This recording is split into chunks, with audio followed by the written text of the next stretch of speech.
Good afternoon, everyone. Waiting for Momo. Oh, there you go. Today we're going live with Momo. All right, Momo, let's do this.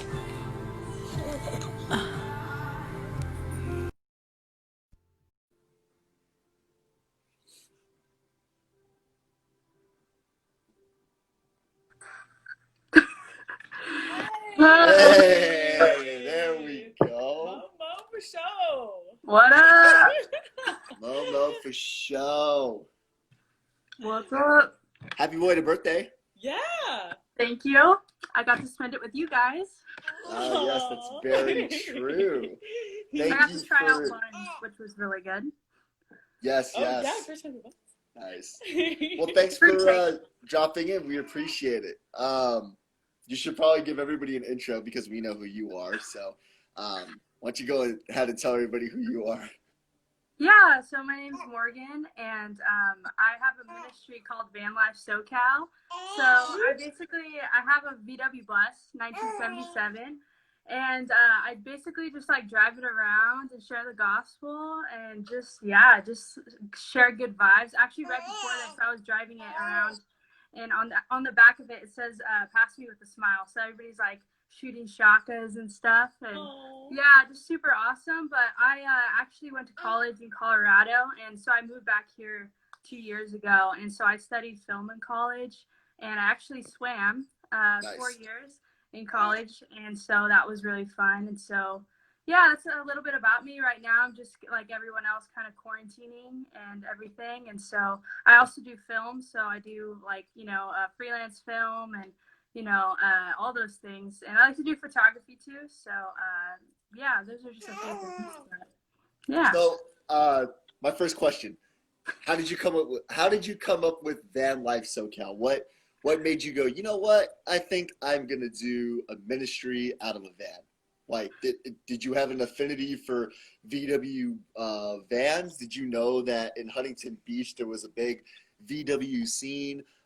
Was that something you thought would be cool, where you would just open up the van bus and say, "Hey, you know what? I'm just gonna talk story. I'm gonna hang out." Like, kind of walk us through what you were thinking.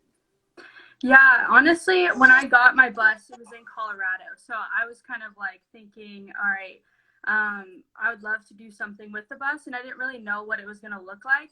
But I remember just the whole story with my bus is totally from the Lord. I always wanted a VW bus growing up, just always thought they were so cool. Grew up here in Southern California, just thought it was the coolest bus ever. And so when I went to Colorado, I went for college, and I just was just going to college, and I saw this bus parked on the side of this house, and I was like, that's super cool. But I didn't really like think anything of it because I've tried to get like buses before and it just hasn't worked out. And I remember doing like a little film project about VWs, and I went over to the house and I like looked inside the bus, and it was like an automatic bus, which is really rare because most of them are manual. And I'm like, oh, okay, that's awesome. It's automatic. And so then I called the owner, and he was like, I'm not ready to sell it, but like, if down the line I want to sell it, I'll contact you.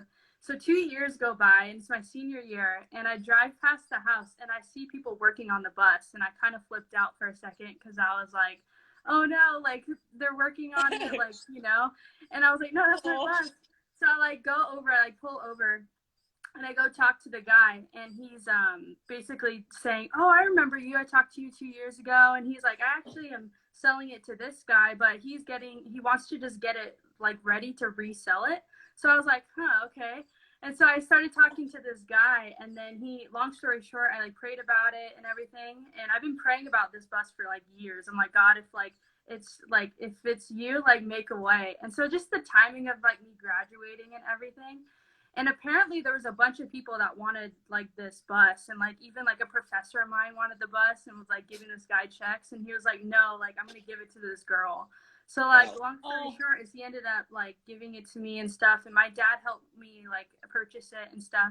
But it was just all God's like favor and timing. And I told God, like, I don't want this bus to be like an idol or just like, have it and like not use it to like do something. Like, I know there's a big community and a lot of people that can be impacted by this.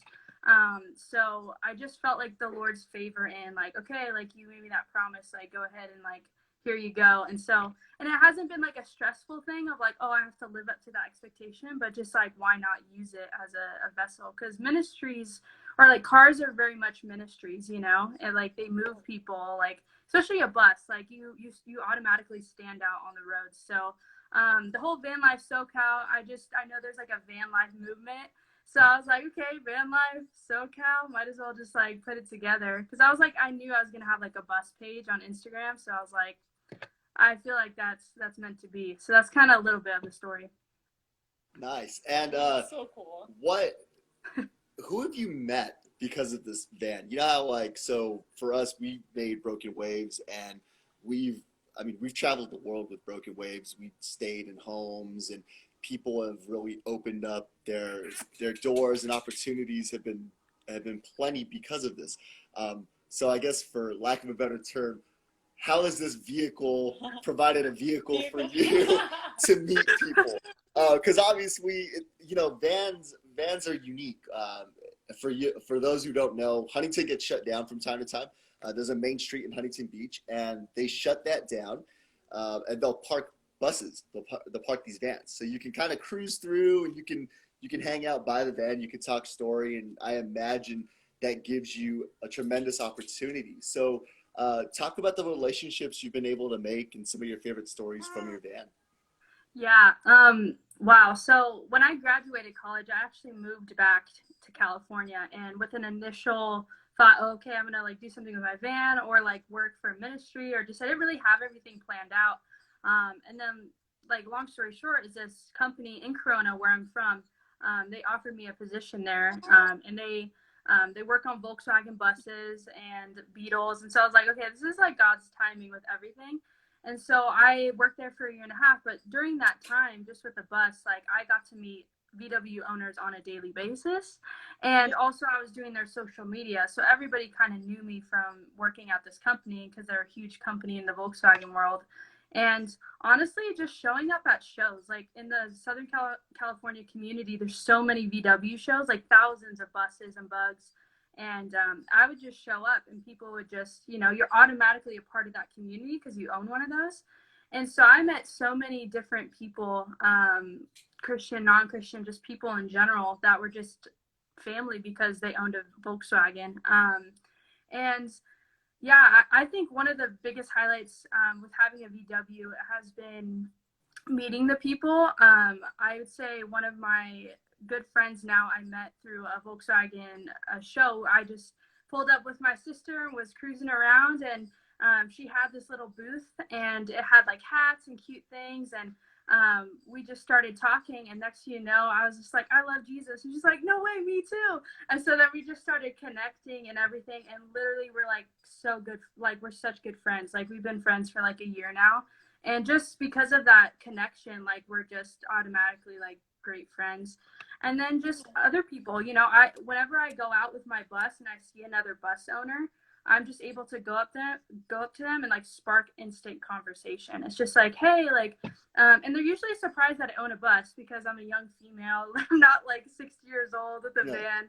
Yeah. And so they're very interested. And then when I would tag that I worked at Wolfsburg, they were just like, what? Because they have some connection with that shop with their buses or bugs. So it's like instant story and conversation. So that's why it's like I try to go out with my bus as much as possible, because it's like an instant connection. You don't even have to have the awkward conversation. It's just like, oh, you have a bus, that's so cool. And then it's just you flow from there. So, and then so many stories of when I first got my bus, I would break down all the time because I had to get this one part replaced. But the people that stop for you to help you are the best people, because everybody else is just going back home or whatever they're doing. And then the people that stop, they actually understand whether or not they have a bus or not. They just want to help you. So many stories of people just connecting and wanting to help out when that happens. So many stories, but those are just a couple highlights. Nice. That's so cool. I love that. I love how you say you like skip you already have something in common with all these people. You don't have to like start off any conversation. It's like, oh, you have a bus. Me too. Yeah. And then they That's always so have a story, whether or not it's like Yeah. they just like them because they're awesome and they're cool looking, or they had like a story of their childhood, like going on a road trip. It's like so many different things. And then of course the van life movement, now people are just getting old trailers or vans and just completely redoing them and just going off and, you know, camping for a while, you know. So that's a big thing too. Oh my gosh. And did I hear you say you did a podcast in it? Or were? I did Or were not. you starting Well, it? no, I did a podcast with my sister. We Oh, talked. that's She right. has a podcast, and I was featured on one. And I kind of talked about my bus and stuff. But maybe in the future, that's something I Oh, might want to okay. do. So, but yeah, Oh, got it. Well, I think opening up your van to a podcast would be pretty unique in itself. Yeah. I yeah, think people would get a kick because if you're doing a podcast, but if your van is parked in a location, and people can say that they've walked up to the van, you can get Q&A. You can get it's almost like a live without the video feed, where people can just walk up and they can ask you questions and you can interact and they can see the authenticity. Excuse me, because I think that's what people are looking for. So right. I guess that leads to the next question, right? So people, I guess it's more of a statement. People long for community, especially here in Southern California, where everything seems to be group directed. Whether it's, you know, if you want to run, you want to run in a group. If you want to go get coffee, there's a particular coffee place where you like to go, but you know the people. So what have you seen with the power of community in terms of not only with Van Life SoCal, but you know, you did work with circuit riders and kind of talk about circuit riders and your time with them. Yeah, community is so important. I think there's a saying, it's like, find your tribe, find your destiny. And I completely agree with that, because I feel, you know, the Lord wants us to be in community with people. We can't do this life alone. I think in quarantine, most people have probably felt that, of like this isolating factor, whether or not you're isolated with a group of people, or if you're by yourself, that you need other people to fight with you, and just to be with you, especially during these times of craziness and uncertainty. But with circuit riders, that honestly was like an answer to prayer. So I did the circuit rider school in January. So it was supposed to go from January to the end of May, but because of COVID, we had to end around mid-March. So that was really challenging, to be a part of a community for like 8 to 9 weeks and like get to know everything about each other, and like, you know, to all of a sudden like going straight home to like being isolated or just with family. And I realized, like, at first I was kind of upset by it, because I was like, oh, this is just so hard, you know, like being able to get to know this community and then be pulled away. But I realized just like how much of a gift friendships are, and just to be able to say, like, have something to be able, that makes like goodbye so hard, you know, because not everybody has that. So I think for me, like, transitioning from college, because I went to college in Colorado, so it's like so far away from Southern California. So having to, just to like, I literally graduated, and the next day I left for home with my parents and stuff. And just to say goodbye to 4 years of like community and teammates and stuff, to go back to Southern California and kind of restart it, and like also, you know, figure out what that looks like and how to start it organically, but like by yourself, that was like really challenging. But I realized that community takes effort, and like for me, I realized like I can just sit here and be like, oh, I wish I had community, you know, I wish I had you know, friends and stuff. And like, that's just a lie. Like, I do have community, I do have friends. It just takes me initiating and reaching out to those people. And also, for people that may have just like moved randomly to a location they've never been to before, I think it's like having a common interest and common things, you know, like you guys like love surfing. So, you know, people that love surfing, like you'd be a great resource for people to connect with and have community. And so I think likewise with like, for me, like the bus community, having a common interest is like a way to like get plugged in. But community is essential in the body of Christ, for sure. Oh, amen. Right. Yeah. Go ahead. just building on top of that. So we always tell people we are made to be in a relationship with people. It Totally. shouldn't be called social distancing. It should be just physically distancing, but you know, Right. socially we should be more supportive, you know, at this time than ever. Totally. I mean, yeah. And I've been able to connect with the circuit riders with like Zoom calls and FaceTime. It hasn't been like, oh, complete, you know, distancing. It's been, they are, that I think that's why it's such a great community that I'm a part of, is because they're so intentional with their time and not, I mean, we have group meetings and stuff. And so we're constantly like praying for each other and stuff, but community is so essential. So essential. Right. You have a lot on your plate. I mean, you did circuit riders, you got plugged in with them, obviously Van Life SoCal. On top of that, you swam, you play polo. There's all these projects. You're one of few people that I know that are successfully juggling so much, and it seems like you have all these things on your plate. Is there something you're working toward putting everything together? Is there like a culmination of bringing all these different things to align toward one goal? And if there is, like, what do you see that looking like in the, I guess, not so distant future? Like, what's your hopes for that? Yeah, I think this has like been, I like to call this time in quarantine like this holy hush. And I feel that because I feel like for me in particular, I have so many ideas and so many things that I feel like the Lord has been leading me into. But I was even reading this morning in Genesis, and it was like, it was like in the Message version, it was like, wherever you go, like I will be with you. So for me, it's like less pressure of where I end up or whatever I do, God's going with me and he's already there. So with like, yeah, in this season, it's right. Like there's Van Life SoCal, there's my filmmaking, there's a lot of different things and to juggle. But I think my ultimate goal is for Jesus to be glorified in all of them. So whatever outlet or whatever time or thing that is, then I'm just going to go after that. And there's seasons like God might speak things like right now, but they're not for now. They're for another season, or, or for me to reflect on the things of the past that God's like led me into. So for me right now, I think in particular, like I'm super passionate about photography and filmmaking. So the one thing I love about that is I can have a passion for Volkswagens and a passion for swimming, and I can have a passion for the nations or whatever that looks like.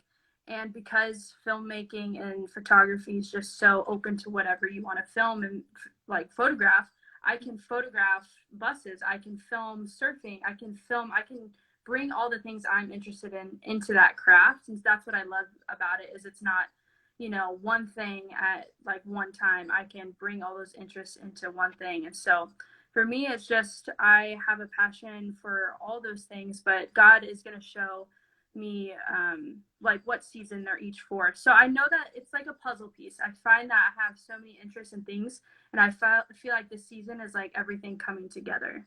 So I don't know if that makes sense, but oh no, for Well, sure. no, that makes That definitely sense. makes sense.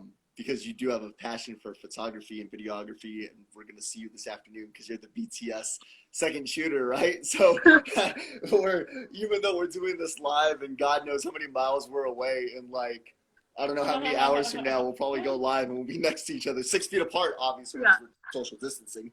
But it's just kind of funny how that works. I forgot to ask this one question, and I think this is really helpful for the people that tuned in. You've started so much, and it seems that you've been successful in all these things that you've been passionate about. What advice can you give anybody that wants to start a ministry like Van Life SoCal, that wants to join discipleship and education like circuit riders, or to pursue a passion such as photography or videography? You seem like a person that has the fortitude to go after something instead of just waiting and waiting for something to, I guess, come to you. What advice can you give somebody? Yeah, I would say just starting everything with prayer. For me, that's how I discern God's voice and what he's leading me. I feel like I've become a very self-motivated person. I think it takes, when I think a lot of people feel like they need permission to start something or to do something, they're waiting for someone to tell them to do something or follow your dream, or they're waiting for someone to do that when they have that within themselves. They just need to like activate their soul and be like, okay, like my dream is to do this. My dream is to do this. And it takes someone to just be like, all right, I'm going to do it. And I'm going to just do it with my whole heart. So I would say for anybody that wants to start something or a ministry, just to like really just pray about it and really ask God, is this what you're calling me to right now? And also just knowing that like you are qualified, like God has qualified you. You don't need to have a seminary degree. You don't need to know the whole Bible. Like you can just start, and like don't despise like small beginnings. And I think too, so many people probably have been discouraged because maybe I started this on my own. I mean, I had my help from my dad, like helping me like invest in this bus, but I just was like, all right, I'm just going to use this as like an offering towards the Lord. Like, and I'm just going to go out with my bus. I don't know everything about my bus. I don't know how to fix it and all this stuff, but I allowed like myself to be like, okay, I don't know all things. I don't know everything, but I'm going to allow God to fill in those areas and help me through it. And so I'm not going to let this fear of like, okay, what if nobody shows up to things, or what if my bus breaks down? Like, I'm not going to let those fears like prevent me from doing what God has told me to do. And yeah, I think for me, just for anybody, just to start, and just you'll learn as you go, and to not be defeated when something you have an expectation and it falls through. I remember when I recently had a VW event where I said, hey, come to Angel Stadium, like park your bus. And it was kind of last minute, so that was on me. But one person showed up. It was like a couple. And I could have been defeated and been like, oh man, like that was such a failure. Like, that I should have never even done it. Like I spent all this money on food, and like I just ended up eating it all by myself. And I could have been upset by that, but I realized like, did I not tell you to do this? Did I not tell you? Like one to two people matter, and even if it's just us, like that's important. So just start. Yeah. Aw, I love that. Just have the faith of a mustard seed. That's all it takes. Yeah. I think that's the biggest thing, right? Because so many people want to get on social media and they want to start different things, right? Whether it's like a YouTube or just anything in particular, right? Whatever your passion is, and that's great. That's awesome. But then you have to remember to whose glory is it serving. So if you start any type of ministry, and we see this too, right? So we tell people if they want to paddle out, talk story, get prayer. And some weekends we could swell up to like quite a bit of people, and another weekends there aren't people. If we were upset and we go, well, this isn't working because blah, blah, blah, then we'd have to check ourselves at the door and say, well, why are you doing this in the first place? Yeah. We would hope that people can see our sincerity and authenticity by the way we're doing what we're doing.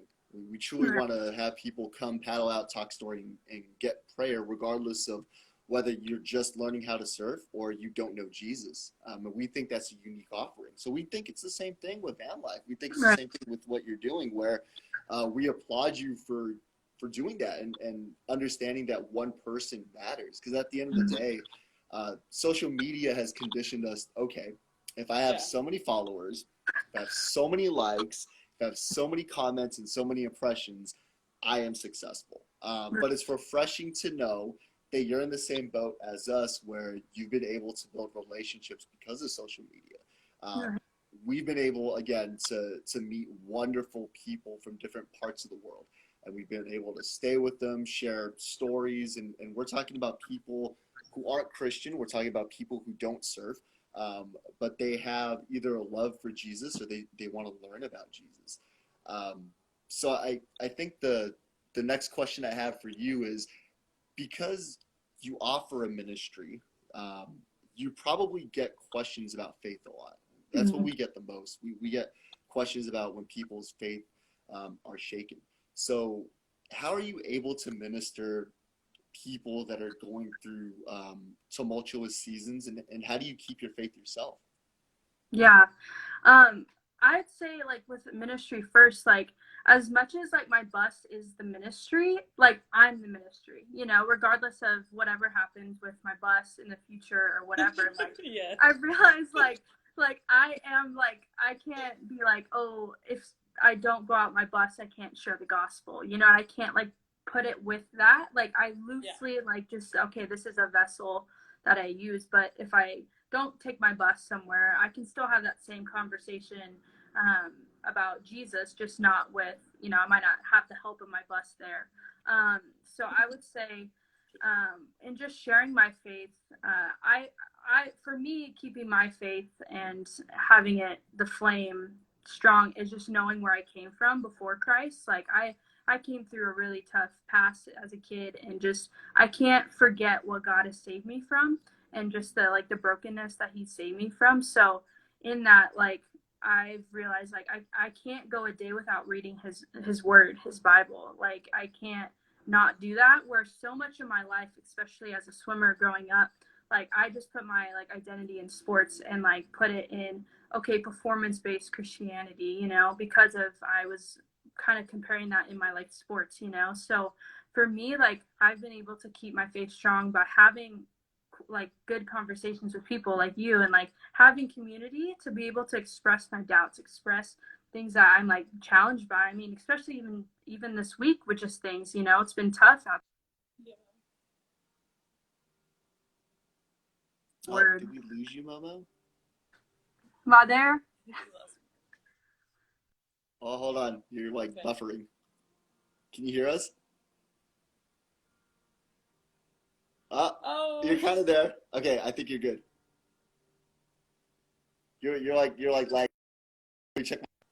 Can you see me? Okay. Are you good? We're good on our end. I'm good. I'm good. Okay, yeah. Okay. So we're not on Wi-Fi, so we're on data, so Oh, okay. we're good. Okay. Wait, can you hear me now? Yeah, Yeah, I can hear hear you. you. Yeah. Okay, perfect. Yeah.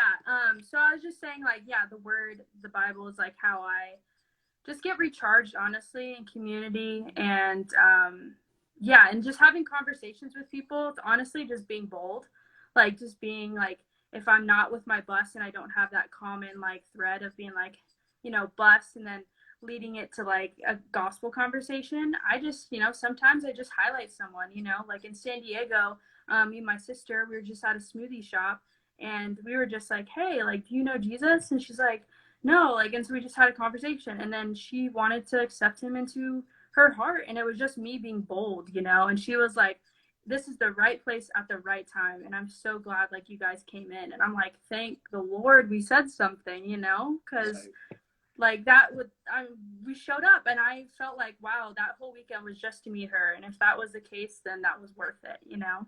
Yeah. That's powerful. Absolutely. Yeah. That's incredible. Well, thank you for your boldness and for your faith.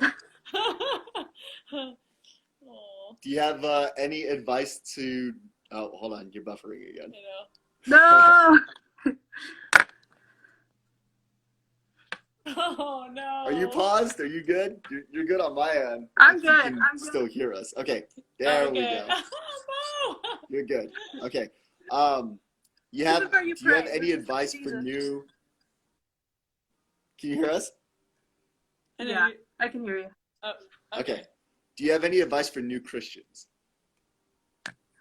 Yeah, I would say for new Christians, just to focus on your personal relationship with God. I think when you're a new believer, you can be like, just have so many doubts, and then be looking at the world, or just looking at other people that say they're Christians and they're not, and be like, I don't know if I want to be a part of this anymore because they're saying they're Christian.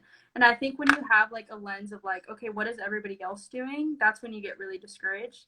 So I would say for a new Christian, just to like seek like all the questions you have, just to seek it in the word, like get a Bible and just read about it. Like you can even just Google it. I have questions about this, like what are verses, and just like really allowing yourself just to like have the renewal of your mind, you know, because when you're a new Christian, you have a lot of questions. And so, and that's the importance of having community too, is being able to be in a group of people where you can have those conversations and, you know, be able to be like, hey, I'm having challenges with what the Bible says here. Like, what do you think? Like, can we pray about it? And so I think just like, honestly, just spending time with God in prayer and in the word, and it's okay to ask questions and be like, hey, where do I start? And so I would say if you're not plugged into a community like Broken Waves or a church or whatever that looks like, just to get plugged in. And even with quarantine right now, like you can do it via Zoom or just find a local church that's, you know, activating new believers into their faith. But don't do it alone. Don't try to do everything by yourself because it's going to be really difficult. Get involved in community right away, I would say. Right. Amen. Amen. Amen. Amen. Okay, here's a hard question. Oh. Oh no, honey. What are your thoughts about the current state of unrest and the things that are going on right now? I'll kind of set the table for you. So we've been talking to other ministries the past couple of days, and Matthew's verse about you being a light and not hiding it under a bed has really resonated with us, because we all agree, right? So 2 wrongs don't make a right, obviously. Peaceful protesting, we're obviously for that. But it's the people that come in that just are destroying things. And it's almost an example of Christianity in itself, where if you're uneducated or if you don't know, you look at one Christian from a church and you say, you know what, I don't want to go to that church, or I don't want to be Christian because of that.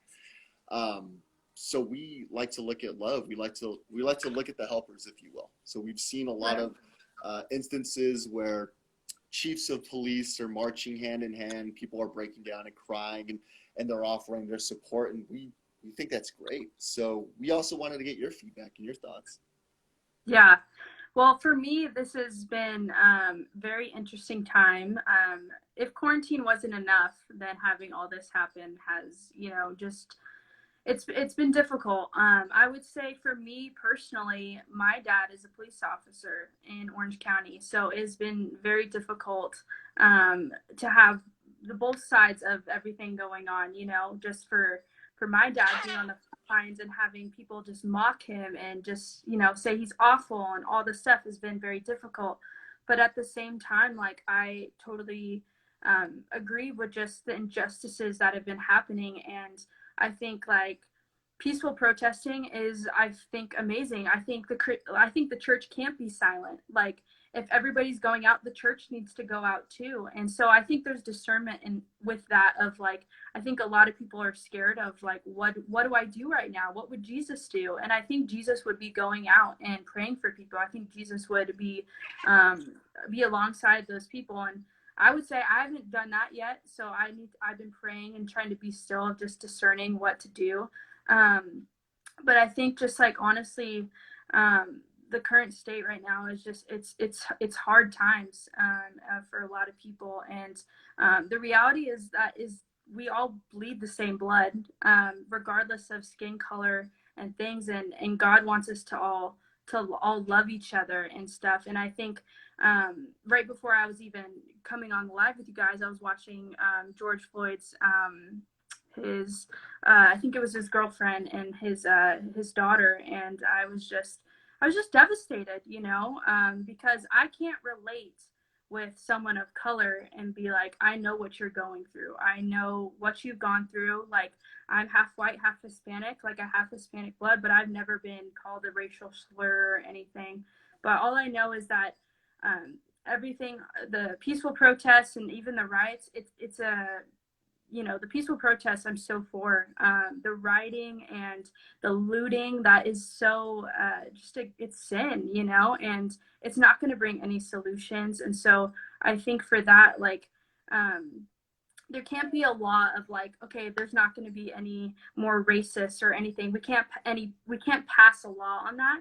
But what we can do is, you know, pray that people encounter Jesus, because Jesus is the person, he's the one who can change people's minds regarding racism and things. So, yeah, it's kind of a lot, but I just say, just like, we just need to pray and partner in prayer and just use our voices and not be silent.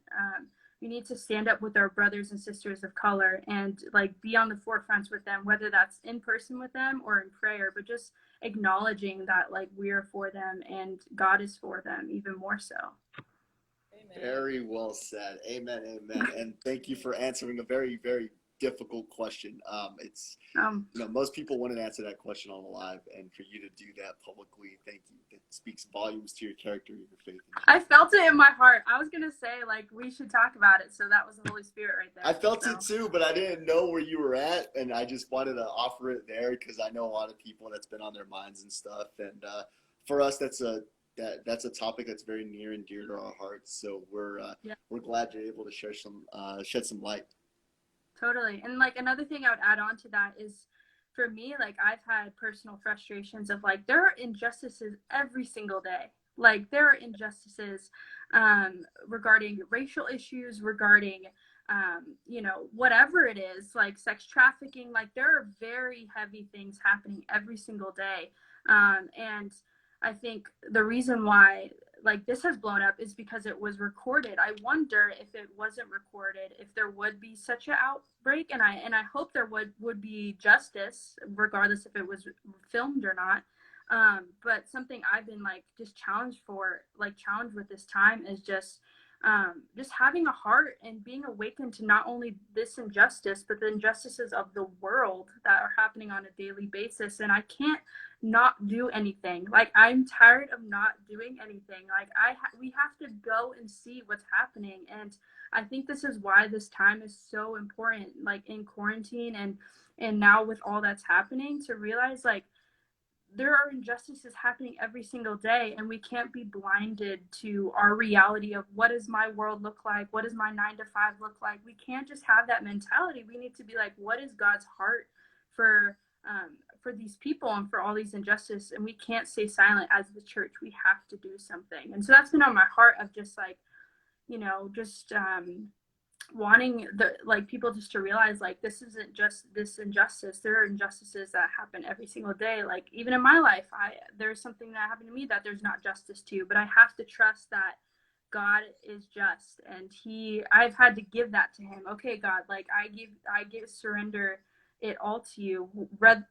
Whatever the outcome is, like I give it to you. So I just want to share that because whatever you're going through, like God is just, and it might not look like what you want it to be, but God he sees, and he's weeping with all of us.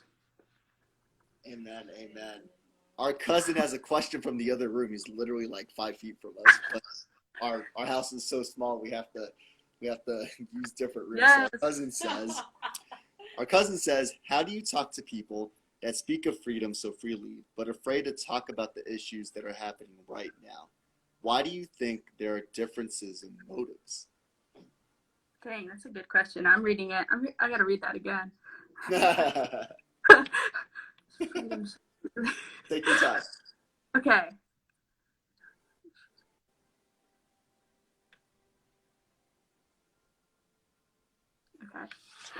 So I think I hear just talking about you talk about issues, but I'm just trying to see. Let's see. How do you talk to people that speak of freedom? Yeah, I mean, I would say like, I go back to, like even today before this conversation, I was thinking, God, like if he asks me something, what am I going to say? Like, what do I think? And so I think it's really like being able to know what are your thoughts, not what are everybody else's thoughts, especially with social media. So like when it comes to being afraid to talk about the issues when people bring them up, I think it's like having a firm foundation of what are you going to respond and what are you going to say? Because I feel like often we're afraid to speak up about those issues when we ourselves haven't taken the time to be still and process it ourselves. Because whatever question, and I think it's also being able to be like, I don't know, if somebody asks you a question about a topic, and be like, I would love to give you an answer, but I'm uneducated, or not necessarily uneducated, but I don't really know the answer yet. I'm not sure.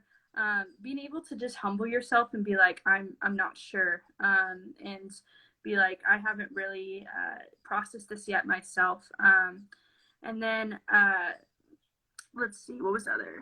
Why do you think there are differences in motives? When I think of that, I think the differences in motives of, I guess, to your question is like saying, Justin, what do you think, like in breaking down that question? What do you feel? Well, there's differences in motives because of the way people grow up and Yeah, the positions they're in. I grew up a certain way and I grew up differently. I didn't grow up in the suburbs. I didn't grow up with a lot. So, topics like this really hit close to home for me because I saw this growing up. I dealt with this growing up. And I could still feel some of this when I go back home. I'm here now, so we don't feel it as much. If anything, I'm disconnected from that. But there's certainly differences in motives because you don't have a foot in that camp. right, And I think that's where we come back to what you're saying with your own personal bias versus scripture. Because if everything's scripture based, there's no bias. right, But for us, it's really hard as humans to eliminate said bias because you already have preconceived notions of what you have from growing up. I mean, that's the whole thing about discrimination and the blacks in particular. Uh, Perhaps somebody that's discriminating on someone, a black person, has a preconceived notion or something that they've developed over the course of time. So when they see them, they're targeting them and they're saying, oh, he's probably done this, as opposed to somebody else who can be in the similar situation and they wouldn't even get a second look. I saw that growing up when I was little all the time. So I think one of the things that infuriates me the most is when somebody says, well, you don't know what that person's thinking, or that's not necessarily the truth. And I'm like, look, man, when I was growing up, that's what I saw. So mm, for me, it infuriates me, but at the same time, it's something I have to check out the door because mm, that's my bias, right? That's my right, total bias. Like, okay, you don't know what you're talking about because I grew up this way, so you need to listen to me. I got to check that. Instead of coming off as abrasive, it needs to be something like, well, from my personal experience, I experienced this. What have you experienced? And then from there, mm, you take what you can. Um, that's where understanding has to come from. And I think that also works in your relationship with Jesus because what we usually see as Christians, and for people who are new Christians or people who are um, stuck in that valley, they talk about their Christianity like a prop. Like I am so mm, much more Christian than you. I have done these things. I have been closer to God, or this person is not as close to God. This person does this on Mondays, and there's so much judgment, and it becomes detrimental to the body of Christ for new Christians who are trying to learn Jesus. In right, whatever medium you're digesting that, right? Whether it's through YouTube and listening to Hillsong, whether it's through podcasts, whether it's through something like this, right? You learn about Jesus and it's great, and all of a sudden you get knocked back down to earth because somebody says something and that person's a Christian. Then it goes, oh, wait a minute, like I don't want any part of that whatsoever. And I honestly think that's where we have to check our bias. So with you right, doing all the things you're doing, again, um, it's incredibly humbling and impressive because you're doing so much. And usually, if you do a lot of things, it takes away from something else. It siphons the bandwidth. So you would say, mm, like, hey, I'm doing photo, I'm doing circuit riders, I'm doing van life. It's taking away from one of them. But in my opinion, mm, I think it's actually helping the others stand up. So you're building this incredible foundation um, for people to have a conversation with you. And once they have that comfort and opportunity, um, you can have that conversation about Jesus and your faith. I just think that you've developed so many different types of dialogues that it enables somebody to feel that comfort. And I think that's incredible. thanks, Justin. Yeah, I feel like, and I've I've had a time in my life where I've been like, okay, these things are all separate things, and I've just had to like realize like, no, they're all one. Like God is, they all can be one. I don't need to decide how I. It's like I need a car to go somewhere, so I'm gonna take my van, and I'm gonna go to circuit riders, and then when I'm at circuit riders, I do media. So like I've seen God use them all at the same time on a daily basis. So, and that comes from the Lord. Like there's no reason why I should have a interest in Volkswagen buses. Like there's no reason why. I never grew up around them. I never it's literally from the Lord, his plan, his like destiny for my life to own one of these things and be a part of that community, because there's not a lot of Christians in the Volkswagen community sharing Jesus. So he's like, who can I use? Morgan's willing. Okay, here you go. I'm going to put this little, this is how I made her. I'm going to put this little fascination about VW buses. I can remember when I was little always being fascinated by them. And so God just all used it for like his glory, and just the way he's even connected us, like with swimming and so many different things. But instead of like being like, okay, these are separate, it's like all part of the big puzzle. So I can't even imagine what's to come, you know? So yeah, it's crazy. That's cool. And what are your plans for the summer? So let's talk short term. Let's talk from right now, even though summer starts June 21st, which is an incredible day in itself. But from like June to September, what are your plans? Like what do you want to do with your bus? What do you want to do with photo? Like what's been on your mind? What are some things you want to do? Yeah, yeah, I'm kind of in that time right now where, not actually because of quarantine and stuff, but I've kind of been in this first season of my life where I could do anything, go anywhere, do whatever. You know, I'm not tied to a job right now. I'm not tied to any commitments other than what Jesus wants me to walk in, and so it's a very beautiful thing. I feel for right now, just I have plans to do some like videos and documentaries and stuff. So right now I've been planning to do some with my sister. She has these kids in Africa that she loves and adores. So I plan to maybe go there, do a couple mission trips. And so I'm still deciding what the fall will look like. Whether that's doing going back to CR circuit riders or doing something else and doing my own thing. But right now it's just really being aware and present with what God's doing in the now, and like what is he doing even just locally with all that's going on. So I think for me it's like there's been this temptation to just think about the future, the future, the future, but like God, I've been really just like present and being like, what does God want me now? And I think he just wants me to just have these conversations with people and just to start developing ideas for future films to go after. Nice. Well, I have a suggestion because the Queen's there we go. The Queen's birthday is coming Oh up. my goodness. I would Yes. love so we're gonna do a little social distancing beach barbecue surf thing on a Saturday Do it. at a local beach. I would love if you could pull up in your van and we talk story in your van and we do a live and your phone's facing one way, our phone's facing one way. We just do this live and we're sitting in your van and I mean, it's been so beautiful down by the beach. Maybe we can pull a couple people and we can ask them questions from afar. That would Yeah. be cool. Yeah. Yeah, that'd be awesome. I'm Yeah. down. Whatever. Let's do Awesome. it. So I will give you the date, and then if you guys are interested, you guys can also DM the date as well. Uh, Anybody else? You guys have any other questions, comments, things you want to ask Momo before we wrap up here? Momo, thank you for your time. It's been crazy, but yeah, we'll open it up real quick to anybody else that has any questions or comments or things that you want to say. Ask Momo here. Give everybody a second to see what people have to say.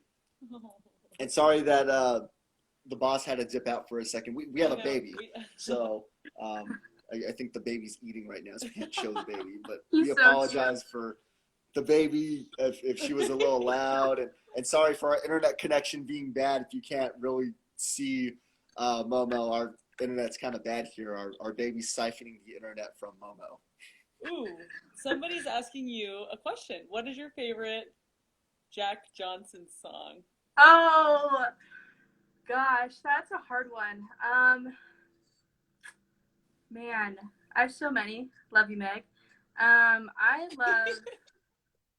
I mean, honestly, I know it's everybody's favorite song, but Upside Down is probably my favorite, just because I love the Curious George soundtrack. But if I had to choose another one, probably Talk of the Town is probably my favorite. But all of Jack Johnson's songs I approve of.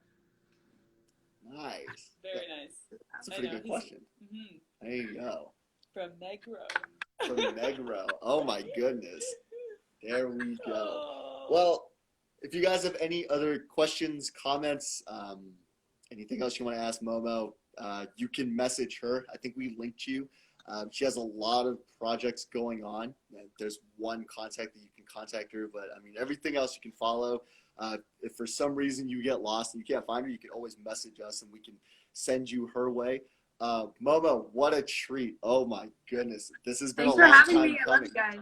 For sure. We're gonna see you in It's like an honor. I'm gonna see you in like 20 minutes at the beach, right?